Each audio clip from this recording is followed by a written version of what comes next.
Sagar buffer zone లో ఉంది. Revenue మంత్రి ఇల్లు ఎట్లుంది అట్లుంది అని ఆనాటి ఎంఐయుడి మినిస్టర్ గారు వారి తొత్తులు ఇతరత్రా మాట్లాడుతున్నారు. నేను ఈ వేదిక ద్వారా ఒకటే ఛాలెంజ్ ఇస్తున్నాను.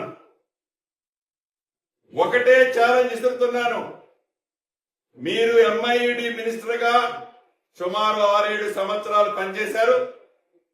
మీ బావ హరీష్ రావు గారు ఇరిగేషన్ మంత్రిగా 5 సంవత్సరాలు పైచిలకు పనిచేశారు. ఈ వేదిక మీద నుంచి హైడ్రా అధికారి రంగనాథ్ గారిని ఆదేశిస్తున్నాను.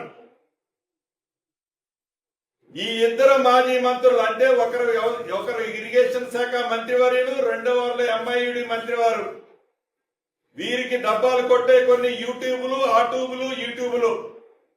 వారికి సంబంధించిన సంస్థలు వ్యవస్థలు మీరు ఎంతమంది వస్తున్నారో అంతమందిని ఎంట పెట్టుకొని రంగనాథ్ గారు నేను ఇక్కడి నుంచి మిమ్మల్ని ఆదేశిస్తున్నాను. రేపు వెళ్తారా ఎల్లుండి వెళ్తారా వాళ్ళని ఒక కొత్త టేబు కొనుక్కొని రమ్మనండి. టేబు కొనుక్కొచ్చి నా ఇల్లు FTL లో ఉన్న బఫర్ జోన్ లో ఉన్న చివరికి ఒక ఇటుక పెట్ట ఉన్నా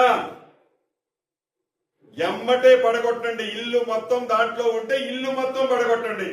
this is my challenge, Ponguleti challenge. Sagar buffer zone లో ఉంది. రెవెన్యూ మంత్రి ఇల్లు ఎట్లుంది అట్లుంది అని ఆనాటి ఎంఐయుడి మినిస్టర్ గారు వారి తొత్తులు ఇతరత్రా మాట్లాడుతున్నారు. నేను ఈ వేదిక ద్వారా ఒకటే ఛాలెంజ్ ఇస్తున్నాను.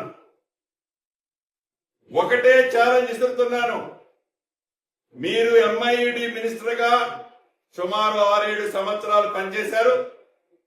మీ బావ హరీష్ రావు గారు ఇరిగేషన్ మంత్రిగా 5 సంవత్సరాలు పైచిలకు పనిచేశారు.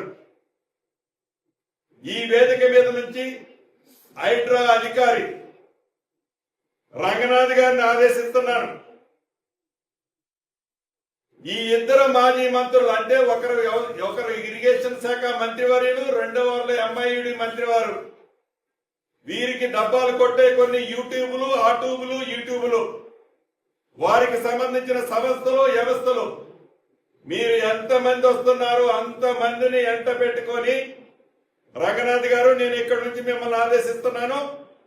రేపు వెళ్తారా ఎల్లుండి వెళ్తారా వాళ్ళని ఒక కొత్త టేబు కొనుక్కొని రమ్మనండి.